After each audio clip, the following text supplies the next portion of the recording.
This is the Detroit Sports Podcast Network.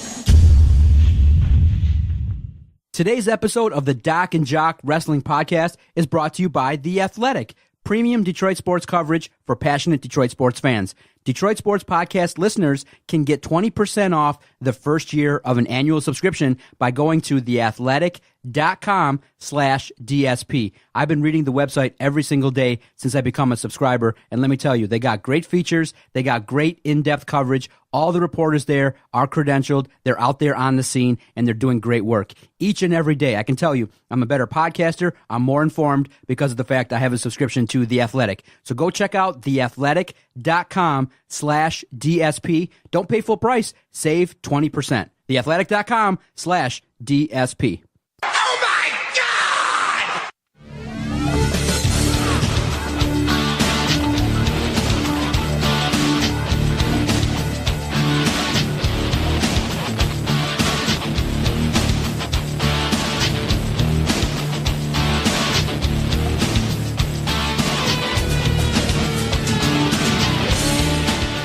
Welcome to episode 15 of the Doc and Jock Wrestling Podcast, the podcast that is not a clunker, unlike my $1,200 paperweight, aka my computer. So just so everybody knows, little backstory here, then I'll introduce my co-host, who's totally awesome, and he has a computer that actually works. I was prepping for today's show, and all of a sudden my computer just died out on me. It just took a crap. I've got no idea what's going on with it. That's right, Dan. Oh no.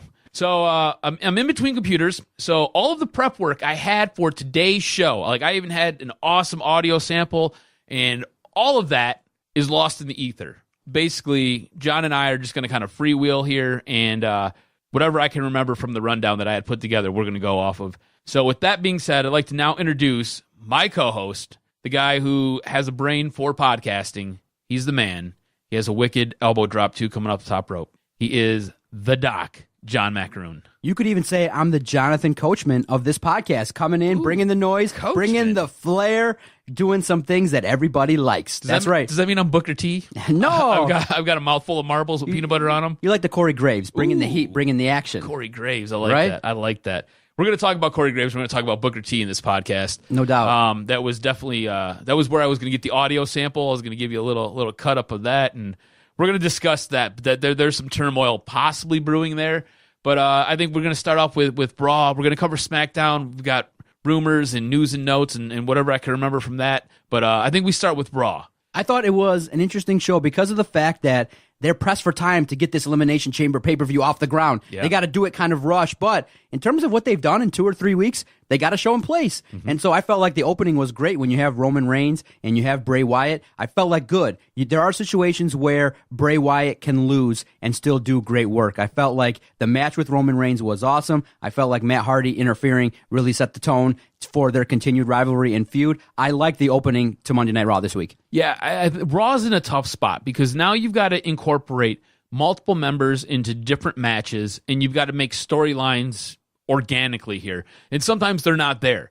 And I think you're right. They're doing a really, really good job being pressed for time and trying to work all these individuals in and get everybody to fit into the Elimination Chamber. And the best way they did this week, I think, was with this Roman Reigns and Bray Wyatt match. It was a good match. Great Wyatt promo. Yep. Bray ends up losing, and he doesn't look weak in the loss. You've got now you're incorporating the Matt Hardy match in all of that. I thought it was done very, very well. The one frustrating part is we're down the road to WrestleMania and everybody sees it. We see, and you see it, I see it, every wrestling fan that downloaded this podcast sees it.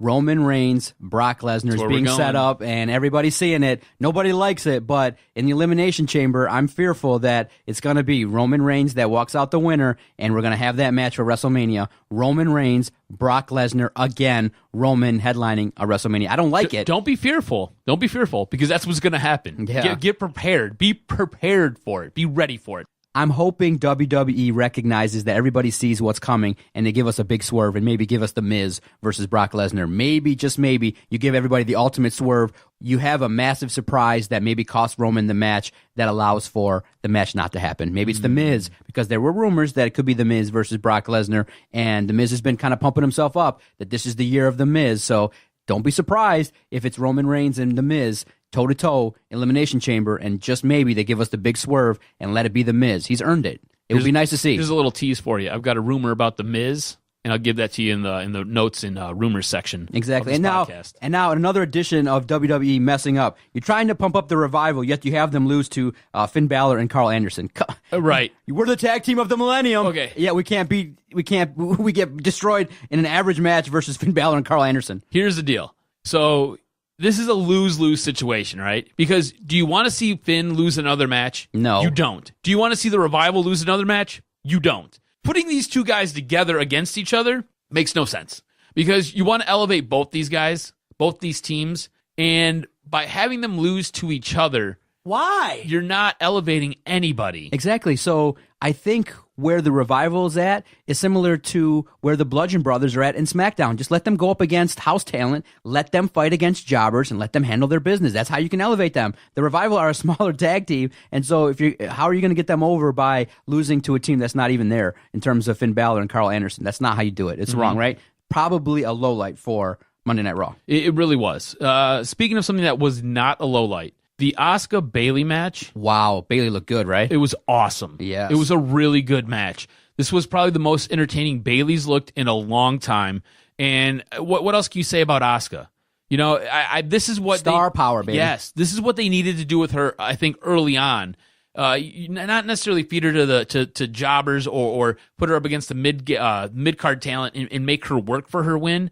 Put her in matches with the top of the card. And have her just have really, really good matches. Give her 20 minutes to flesh out a match. You do that, and we've got something awesome here. Asuka versus Bayley was a great match. Highlight. The build was nice. It was awesome. Piggybacking on the Women's Revolution, I like that Kurt Angle came out and kind of laid out to us what the Elimination Chamber is going to look like. Now, because of the fact that Paige and others are injured, it kind of looks like this lineup, the women that are going to participate in the Elimination Chamber, you got Bayley, Mandy Rose, Mickie James, Sonya Deville, and Sasha Banks. It kind of leaves room to be desired, but at the same time, I do feel like the introduction of Alexa Bliss in there as well, kind of asking, hey, maybe I can get in the mix here, made for an entertaining segment. I like the fact that it was announced that it's going to be Asuka versus Nia Jax at the Elimination Chamber, so it sets up nicely. I know that it's tough for a first time to have all the women be, superstars in the Elimination Chamber. For what it is, I'm okay with it. It should deliver. These women should go out there and do some things, but it just sucks that, some people are injured and they can't participate. Not having Paige is something that's just really, really unfortunate. It is a downer. Women really got to shine on this episode of Raw. You had a couple different women's matches. The best one was the Asuka Bayley match. Yes. But you did get two really good promos. And one came from Alexa Bliss, who came out and challenged Kurt and basically asked, why am I being included in the Elimination Chamber? Why is my title on the line in this match? Do you value Brock Lesnar more than me because he doesn't have to defend his title in the chamber? And I thought that was an excellent promo, and it plays into this whole women's revolution, which I thought was awesome. You also had Nia Jax, who had a squash match where she totally crushed some local talent, and afterwards she got on the mic, and she was breathing heavy after her match, but it was awesome. She cut a really, really good promo where basically she said, look, Asuka, I'm not afraid of you. I'm the only one in that back who can beat you, and I'm coming for you. And I thought it was awesome. It elevates her to that level of a guy like a Braun Strowman. They want you to see her that way. You're starting to see her that way. Her promos are getting so much better. She's getting so much cleaner in the ring. I don't see her hurting people like she hurt Bayley. So you're seeing her stock rise as well. Another highlight on Raw was The Miz versus Apollo Crews. Very fast-paced, energetic. The Miz comes out after the victory and comes out and is like, look, this is the year of The Miz. I felt like The Miz stepped his game up yet again on the microphone. Apollo Crews held his own, and that's something that you can expect from him probably throughout 2018, is that you're going to continue to see Apollo Crews step it up and maybe get into maybe a title picture or things like that, continue to evolve his character. But yes, 2018 should be the year of The Miz. I thought it was a good match on Monday Night Raw. Apollo Crews is a guy where if we had a television title, he should be contending for that. Yeah, exactly. It's just some type of a prop belt to help get him over. What'd you make of the Bar versus Seth Rollins and Roman Reigns, the setup and the match itself? See, I love this. I thought this was awesome. So Jason Jordan can't go because he has a neck injury. Not cleared, and we'll hit more on that in news and notes. Yes, we will. He's hurt, and Roman Reigns says, hey, look, I'll be your Huckleberry, and I'll team with you, Seth. And they have a really good match. It wasn't very long, but they have a really good match. and the bar is trying to escape when Jason Jordan comes down to the ring and hits Cesaro and Sheamus, getting Roman Reigns and Seth Rollins DQ'd. And Seth just loses it on him. Absolutely loses it on him. In the back, he calls him a son of a bitch, where Kurt then has to step in. And I thought it was great. I thought it was a really nice play there because, as you know, Jason Jordan and Kurt Angle are supposed to be father and son. So him calling him a son of a bitch, that basically calls out his mom. So I thought it was a great play. In the end, they end up sending Jason Jordan home. And this is, I think, a fine way to write him off television, because we're going to discuss why he gets written off in the news and notes segment. The lowlights of Raw, just a couple of them. The 205 Live Cruiserweight Tag Team match. I flipped through it, clicked through it. And then the Nia Jax match just kind of was a squash match. And that's fine. People are saying they should do it more often. But in the end, she's been established as a monster. So if you're doing things similar to what the men are doing, wouldn't it have been nice to maybe have her destroy the table, an announce table? And maybe what would have gotten all of us to pop is, that would have been awesome if Nia Jax puts Jonathan Coachman through, or throws him off of the stage and does some things. Look, make her a monster too. So if Braun Strowman can be a monster, Nia Jax looks like a monster. So, or you know what? If you want to make it funny, let her go destroy the Japanese table. Let her just walk over and get pissed and pick up one of those little dudes and powerbomb him through the announce table. That would have been cool. But no, instead of having her squash somebody that you never heard of before, Vanessa Floyd, whatever, it's like fine. But I think maybe she deserves one segment where she tries to destroy and mess up the Raw set. That would be kind of cool. I think it'd be good if you gave her a jobber and she gets DQ'd in the process of just annihilating. She loses her crap and just goes out of control and just drags her up the ramp and then slams her through the table. Something. Yeah. You're absolutely right. Something I thought was really good, though. Something I really enjoyed.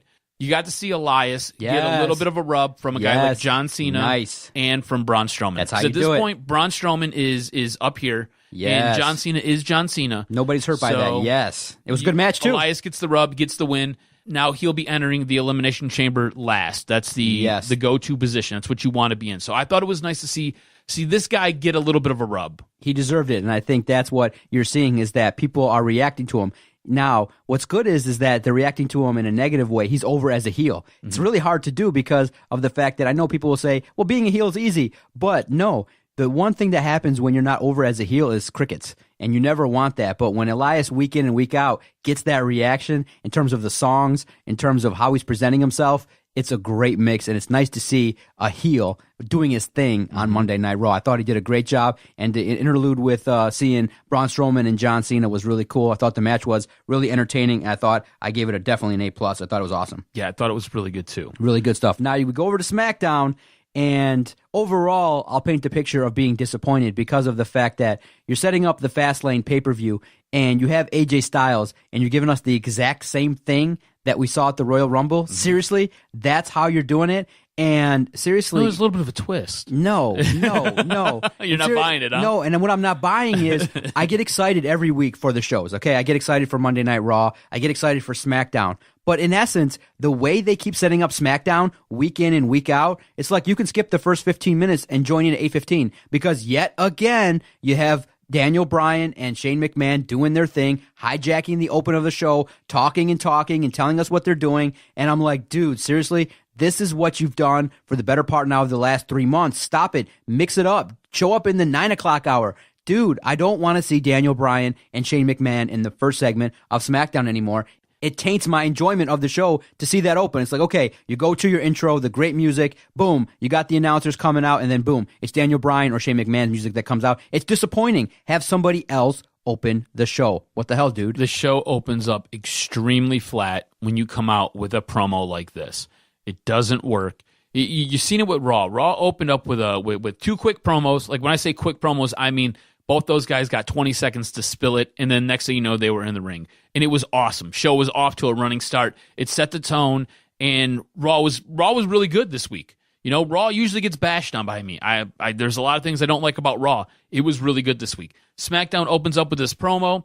I thought the promo, I think it helped create some more tension between the two guys. But again, we don't need a 20-minute promo for these guys to sit there and create tension. You could, like you said, do it in the 9 o'clock hour. As you come back from that 8:59 break, you go right into that 9 o'clock hour. Let these guys do it there. You don't need it to open with. Have a match to start. You could have had Bobby Roode versus Rusev to kick off the show to be the curtain jerk, and it'd have been awesome. You didn't have that. You had this promo where the promo was effective in establishing what it needed to do, but at what cost? You took the crowd out of it, and it wasn't good. And I don't think the show ever really rebounded after that. I felt like the show was always trying to play catch up, and it wasn't as good as it could have been, and that was disappointing. And then it's like you have opportunities to create new feuds, and piggybacking what you said last week, pay-per-views should be the end of feuds and things like that. But at least, you know what? You do know that Kevin Owens and Sami Zayn have a lot of chemistry. But to introduce it that way again, where they have another match, I understand, look, they have chemistry. They can fight. Anytime you put them in the ring, it's great. And yeah, you have AJ Styles. One of the rare times he actually interferes in a match. And so that's why you have the same. He interferes in the match. It's a DQ. So there was no definitive winner. That was a stipulation. Was the winner of the Kevin Owens Sami Zayn match was going to get a chance at Fastlane. But AJ Styles is so pissed off. He interferes in the main event. And then boom, you get the same nonsense. I just feel like very poor booking. I don't want to see it. I've watched pretty much every main event that AJ Styles has been in. I just don't want to see this match again. I don't want to see it.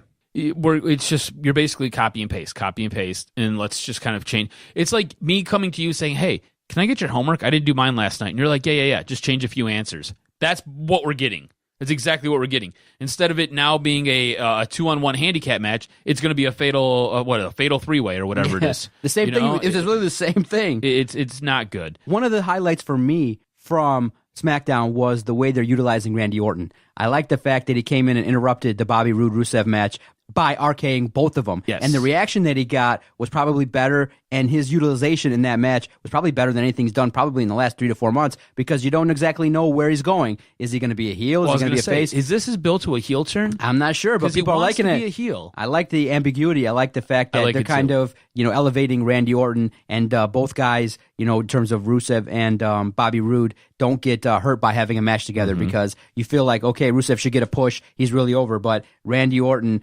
maybe doing some things, getting, worked up to maybe have a title shot at WrestleMania or beyond. I like the way they used Randy Orton on SmackDown. Yeah, I did too. Something else I liked the way, so the Bludgeon Brothers come out and they have a squash match, right? And I'm kind of getting tired of their squash matches. I wish they'd get elevated to fight some mid-card guys at this point.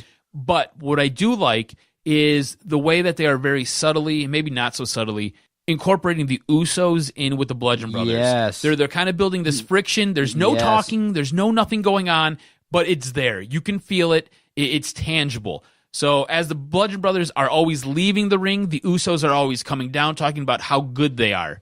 So I like this build. It's a real slow build, and eventually we'll get the payoff. We'll probably get it at Mania, is what I'm assuming.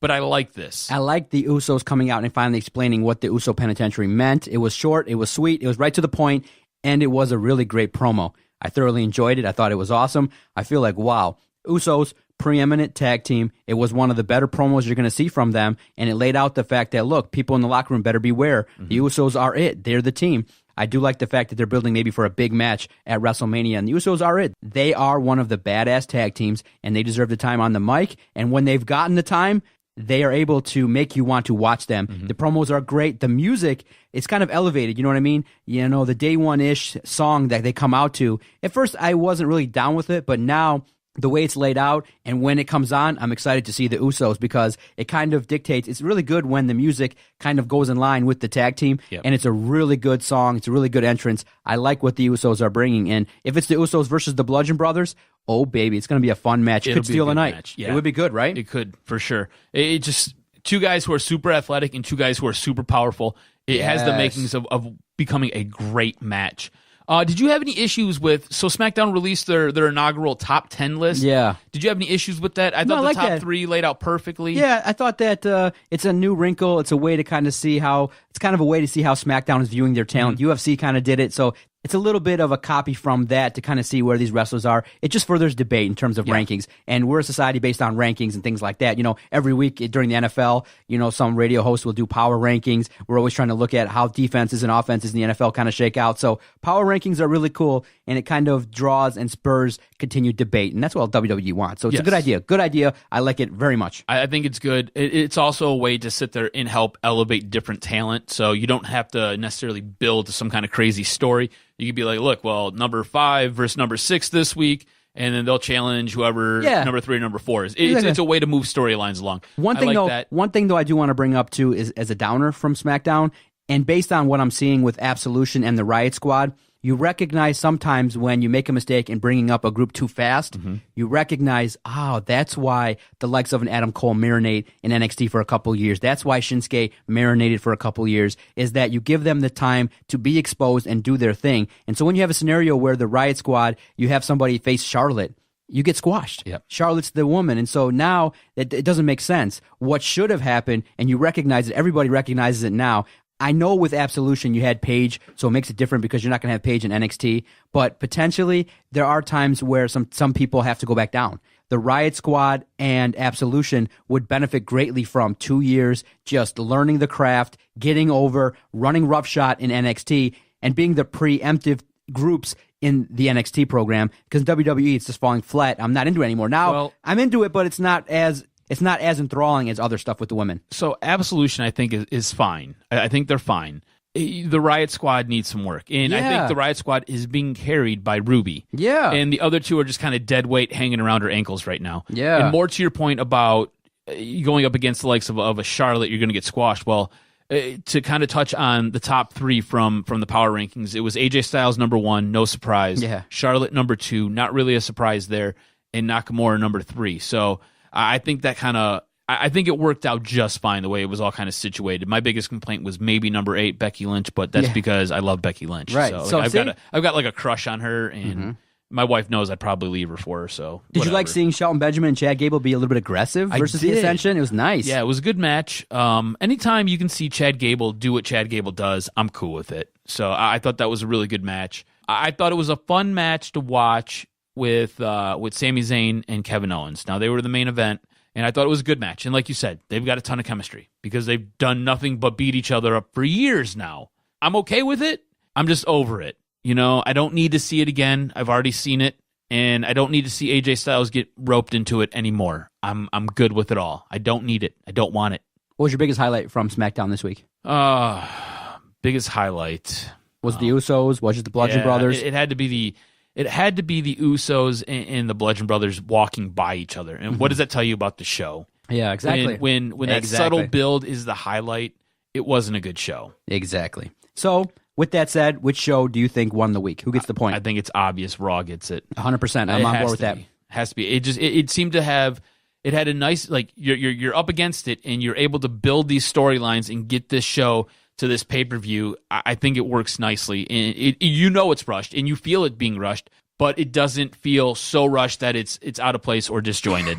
The thing is that in years past, Fastlane has been a pay-per-view where you kind of can overlook it. It's not like a must-see pay-per-view. There's been some good matches in years past, but in terms of Fastlane versus Elimination Chamber, I do believe right now that Elimination Chamber is shaping up to be the must-see pay-per-view in the next couple months ahead of WrestleMania. And that's what sucks about the brand split, is that you have two pay-per-views and one is kind of looking a lot better than the other. I mean, when you have AJ Styles, it's great, but when you don't put him with a new opponent, I mean, come on, you could have had AJ Styles versus Rusev. Yep.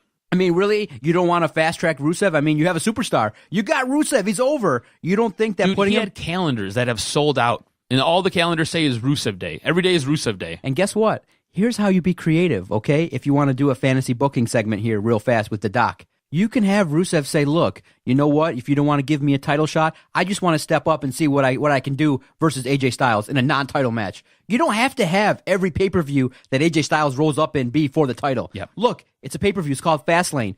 Think about it, the metaphor. Fastlane, fast track to the main event. You could even have Rusev fight the hardest, have those moments where he puts on a great matchup and just edges out or loses. Or you want to further the storyline with Bobby Roode or somebody else with Randy Orton. You can further the feud with someone else by having Rusev get really close to winning and having somebody else interfere or do some things. You can be creative. You don't have to literally, that's the last option I would have did was have Kevin Owens and Sami Zayn fight again versus AJ Styles when you could have fast-tracked Rusev versus AJ Styles in a non-title match. Seriously, they both would have brought the house down. People would have been excited to see it, and you could have gotten Rusev some rub from AJ Styles. Seriously, it's not that hard to do, bro. It's not. I don't understand. Why are they thinking this way? Why are they thinking that, are you trying to protect Kevin Owens? Dude, seriously, Kevin Owens can, you can write off somebody for 2 weeks by just saying, look, he's doing something, he gets hurt in a move and it's just short-term injury, something, but not to regurgitate the same thing. Nobody likes to see the same matches in multiple pay-per-views. You said it best and I don't like it. It brought it down way down to see that's what happened. It was like, oh, at the end, I was like, oh, dude, seriously? I can't wait to tell Adam how awful that main event in Fastlane is going to be. All right, sir. Not going to be good. Hit me with the news and notes. What happened this week? What's the thing that should be top of mind for wrestling fans? Okay, so the biggest thing coming out of this week, and it stems from this weekend, there appears to be some heat between Booker T and Corey Graves. Now, Booker T on his radio show claims that Corey Graves is the reason that he is no longer on Monday Night Raw. Oh, and basically he has threatened that if he sees him in the streets... Crap talking behind the back kind of thing? Yes. Well,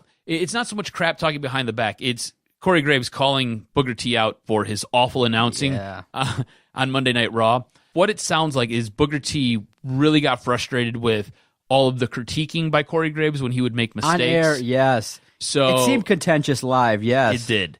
WWE executives went to Booker T and said, hey, we're going to put you back on the pre-shows, and we're going to leave you there for a little bit to let this calm down, because they were afraid that Booker T was actually going to snap and beat the crap out of Corey Graves. And you know Corey Graves can't take a punch to the face because he got the head problems. Yeah, no concussion, no wrestling. So not looking good there. This all might be a work, and the more and more... Originally, I thought it was setting up to where it was actually a shoot, but you've seen it referenced on Raw, you've seen it referenced on SmackDown, and Corey Graves seems to be buying into it. On top of it, Corey Graves can't fight anybody because he does have concussion issues, so if he does get popped in the head, it's not going to be any good for him. I don't know if this is real or not. And Corey Graves took to Twitter about it and basically quoted The Art of War and basically said, "This is what we want, and after we take Lex Luger in the job, we want the gold, sucker. Hulk Hogan, we coming for you, nigga." I should point. Oh, one of the greatest Booker T drops ever. He just loses his shit on WCW. Oh man, that's great. But no, he calls him out, and he's like, hey, if I see him in the street, I'm going to beat him up. It's going down, brother. Yeah, so there seems to be some legit heat there, but I think it might be a work. Yeah. What else we got? We've got, so I told you about The Miz. I said that there was a rumor for The Miz. So if you follow Finn Balor and you follow The Miz on Twitter, they've been going back and forth taking shots at each other. So I told you last week it was supposed to be Braun Strowman versus The Miz for the IC belt. So things have kind of changed in about a week. It may now be Finn Balor versus The Miz for the IC title. Yeah, it's not bad. So that could possibly could possibly work. So what else do I got here? I don't know. Oh, so Jason Jordan, that's right. I'm trying to remember all this stuff off the top of my head here. Jason Jordan, he did get sent home, and that's to deal with a legit injury. On Tuesday afternoon, he did have surgery to repair a disc in his neck. Now, the issue was this disc was pushing on the nerve in his neck, and it was similar to what happened with Edge, which basically forced Edge's career to be cut short. He was having trouble with his grip strength. That's why he hasn't really been working all that much because he can't grab anything. So legitimately, he's dealing with an injury. He had surgery. It was non-invasive or minimally invasive, and it was to repair a disc in his neck. So he's going to be sidelined for some time. I think the thing is that there's no real timetable as to when he's going to return. And actually, for the most part, I would say I'm not going to miss him. I think it's a good time out for him. I think it is too. I think when you bring him back as a heel. Yeah. And you just kind of try to move past this whole storyline with him being Kurt Angle's son, because it wasn't really working. Off the top of my head, I know I had a ton of stuff to talk to you about in news and notes. That's all I can remember.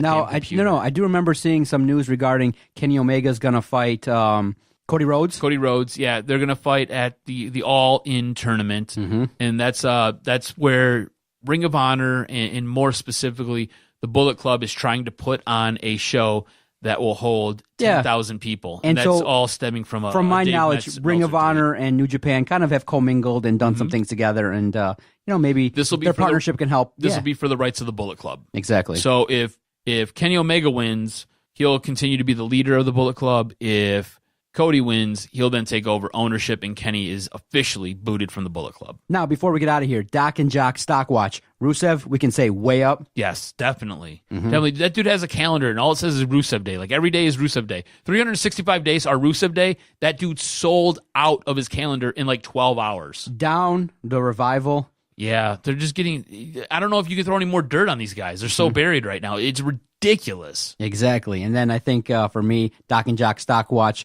Riot Squad, Absolution, down for me. Absolution, I'm going to say middle. Riot Squad down. Ruby Riot more specifically, I think she is up by a little bit. Elias continues to his Elias is through the way roof up. right now. Through the roof. WWE, walk with Elias, bro. That was the greatest thing he ever came up with. It was awesome. Doc and Jock Stock Watch Final One. Where do you rank John Cena right now? Kind of in the mix, showing up. He's not a jobber per se. He's in the mix, and you like seeing him. His work rate slowed down a little bit. Obviously, dude's older than shit. But in terms of what he brings to the table, I like the reaction. I like seeing him. Where do you rank right now in terms of the Doc and Jock Stock Watch John Cena? I think he's right where he needs to be. So, I don't think he's up. Plateaued. I don't think he's down. Plateaued. Not up, not down. Plateau. Right where he needs to be. He's right where in the mix. Because he's putting guys. He's doing what he's supposed to be doing. At this point in his career, he needs to put guys over and give other guys the rub. Every now and then, I don't mind you winning, but you shouldn't be winning matches against guys who are going to then carry the mantle. Yeah, for you the don't need next to be 10 years. headlining Elimination Chamber and stuff like that. But hey, he's a name and he draws. Him losing or him winning over a guy like Finn, I don't like. Him losing to a guy like Elias, I love it.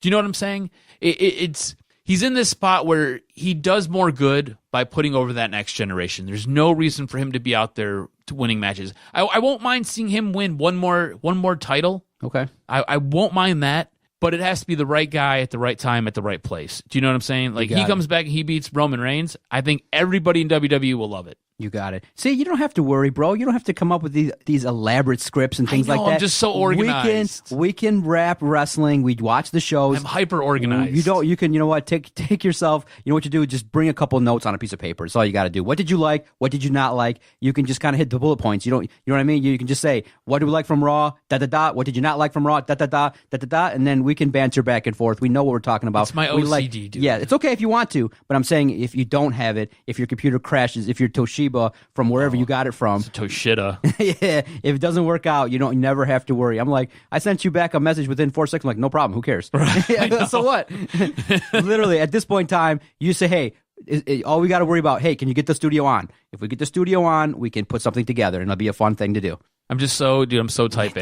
Don't worry. So type A. It's all good, brother. I can share something with you. I wish you could see me sometimes freak out when stuff doesn't work, when I'm trying to put stuff together. Right. Lorraine's like, calm down. I'm like, no, it's horrible. And I just want to take a steel chair to everything. All I can say is you didn't even notice your co-host is so stupid he has the gear and doesn't charge it. He brought it to the table with 14% and wrote it out. So that's why we're meant to be together, bro. That's how this works. Doc and Jock, the most dysfunctional, unorganized podcast out there. But we get it done. It doesn't. You would never know that I went through this whole podcast with my computer dead. With it dead. So your Toshiba didn't work. My Mac was dead.